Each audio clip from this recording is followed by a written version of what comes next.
Magandang araw po sa ating lahat. Ang pag-uusapan po natin ngayon ay patungkol sa likha ng ating Panginoon. Partikular na nga po dito sa ating kalikasan. Kung titingnan po natin ang good side ng pandemic, ay talagang magandang naidulot po nito. No? Dahil tumigil ang pagbiyahe ng mga jeeps o kaya mga sasakyan na siyang nagdudulot din ng mga maraming usok. At itong mga reports na to, no, nagsasabi na nabawasan ang polusyon at nagkaroon ng panahon para luminis ang hangin. At maaari ko rin siguro sabihin na madami ang nahilig sa halaman. Yan po yung mga plantitos at plantitas natin. So, isa po ba kayo dito? Ang pag-usapan po natin ngayon ay hindi patungkol dun sa mga prices ng halaman o kung magiging taxable ba ito o kung paano nagdadala ang ating mga tatay ng pasalubong, no, para sa ating mga nanay. Hindi na siguro uso yung rose lang ang binibigay. Kailangan ata nakapaso na din. Anyway, let us take a moment to appreciate trees. Nais ko pong pagnilayan natin ang kahulugan ng puno. At since nagkaroon ng value or price ang bawat halaman, ay nalalaman natin na ito pala isang mahalagang bagay na gawa ng ating Panginoon. Kasi may halaga na siya sa hindi na lang siya basta halaman nandyan sa tabi, no, kaaya-aya sa ating mga paningin, kundi sa mata ng iba, catching na yan.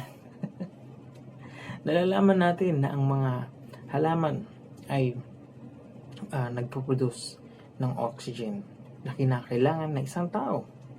Nagbibigay ang puno ng lilim sa bawat tao, bawat hayop na nainitan o kaya nagbibigay ng lilim sa tuwing umuulan, no? At mula sa ating mga gamot, gamit sa eskwela, pagkain at iba pa mga pangangailangan, no, na nanggagaling sa puno at halaman, ay mayroon din pong itong itinuturo sa atin o nais ipaalala sa bawat mananampalataya kay Kristo. Bukod po sa mga ilang tao na binanggit sa Biblia, ay maraming beses din po nabanggit ang punong kahoy. Meron sa first page ng Genesis, meron sa last page ng Revelation, at dito din po sa ating teksto, no? Sa Psalms 1 verse 3 na hinikaya tayo na maging isang tulad ng punong kahoy.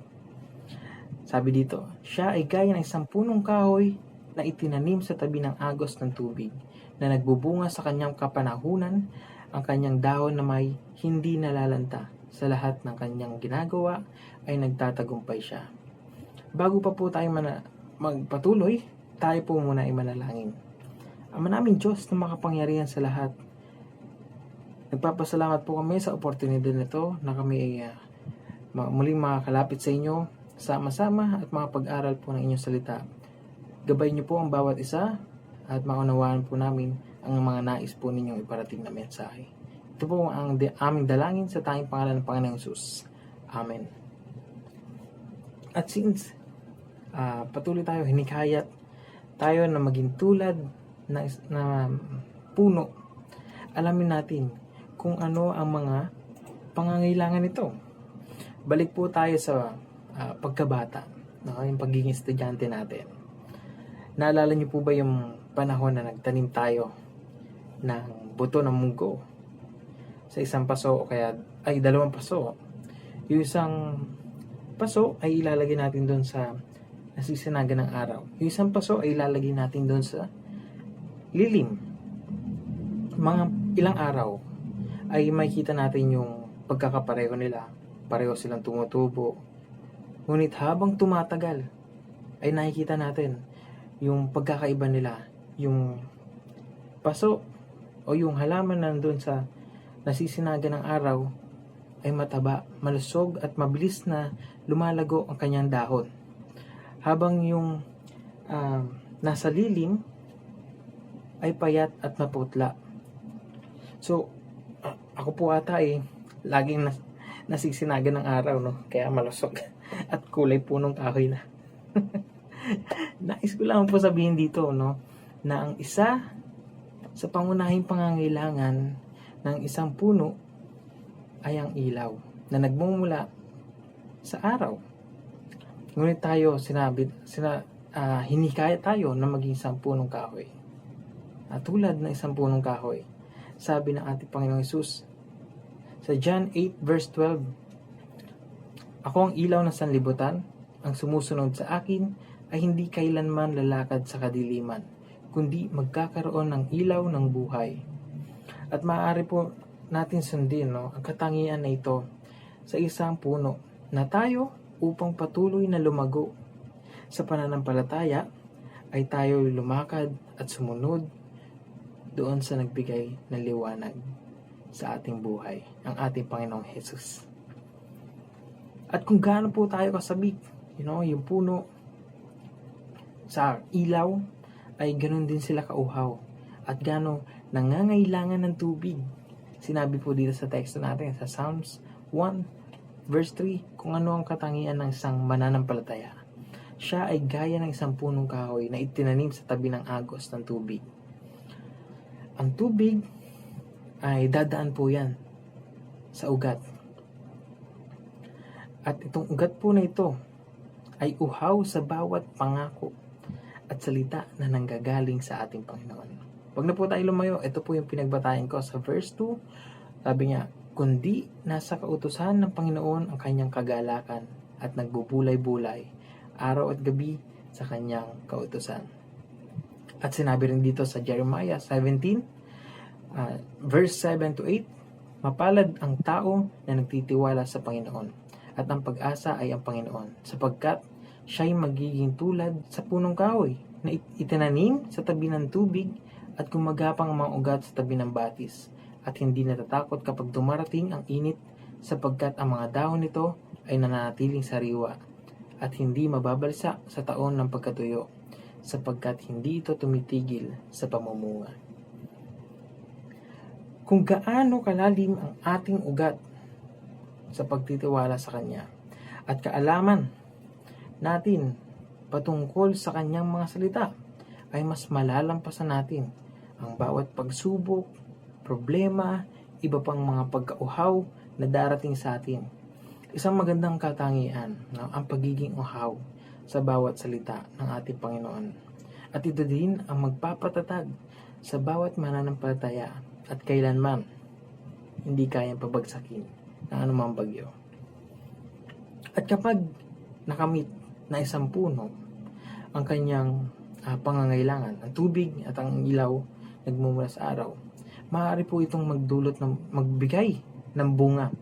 At itong bunga na maaaring may isang sa atin na isang bunga na maaaring ang isang makasalanan ay magsisi at sumampalataya sa Panginoon dahil sa pagbabahagi natin ng ilaw na nagbula sa ating Panginoon, pag-share ng gospel o ang pagpapakita ng ginawang pagbabago sa atin ng ating Panginoon, ang pagpapakita, ang bunga ng Espiritu, love, joy, peace, patience, kindness, goodness, faithfulness, gentleness, and self-control, na siyang humuhubog sa atin, na mas maging tulad ng ating Panginoong Hesus. Bago pa po tayo magtapos, nais ko lamang pong idugtong ito, na maikli ang buhay ng tao kumpara sa mga puno. Maraming beses tayong dumadaan sa pagdidesisyon tungkol sa magiging buhay natin dito sa mundo at sa buhay natin sa kaharian ng Panginoon. Sinabi ko po, mula sa first page ng Genesis hanggang sa dulo at last page ng Revelation. Sabi po sa Genesis, sabi ng ating Panginoon na ang mga puno at ang halaman ay mabuti at nakakalugod sa kanyang paningin. At sa panahon natin ngayon, na-witness natin na sa tuwing tayo makakita ng mga halaman at maraming puno, ay kaaya-aya ito sa ating mga paningin. At sa huling page ng Revelation, sinasabi na meron din puno sa langit Basahin po natin dito sa Revelations chapter 22 verses 2 and 3. Sa gitna ng lansangan ng lungsod, sa magkabilang panig ng ilog ay naroon ang punong kahoy ng buhay, na namumunga sa 12 iba't ibang bunga, na namumunga sa bawat buwan, at ang mga dahon ng punong kahoy ay para sa pagpapagaling sa mga bansa. At hindi na roon magkakaroon pa ng isinumpa, ngunit ang trono ng Diyos at ng Kordero ay matatagpuan doon, at siya'y paglilingkuran ng kanyang mga alipin. Nilikha ito ng ating Diyos, ang mga puno at halaman, at sinabi niya, ito ay mabuti at nakakalugod sa kanyang paningin.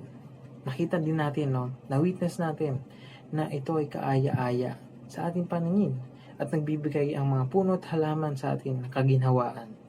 At pagtungo natin sa langit, hindi lamang natin makikita itong mga halaman at puno na ito.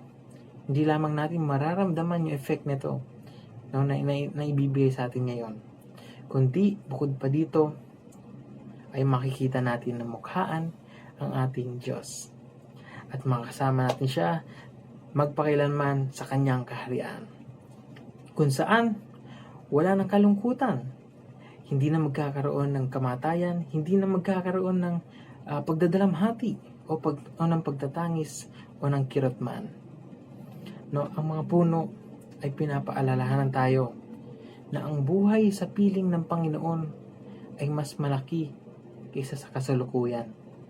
Ang kanilang malalalim na mga ugat at malalawak na mga sanga ay tumatawag sa atin na tumingin sa langit at sa walang hanggan. Mapalad ang mga taong sumusunod sa ating Panginoong Hesus, at ang kanyang kagalakan ay nasa bawat salita ng Diyos. Siya na humuhubog sa atin na maging tulad ng Panginoong Hesus. Siya na hardinero at nagpapalusog at nagpoprotekta sa bawat mananampalataya. At siya din sa pag-asa at liwanag ng bawat taong sumusunod sa Kanya. Pagpalain po tayo ng Diyos sa Kanyang mga salita.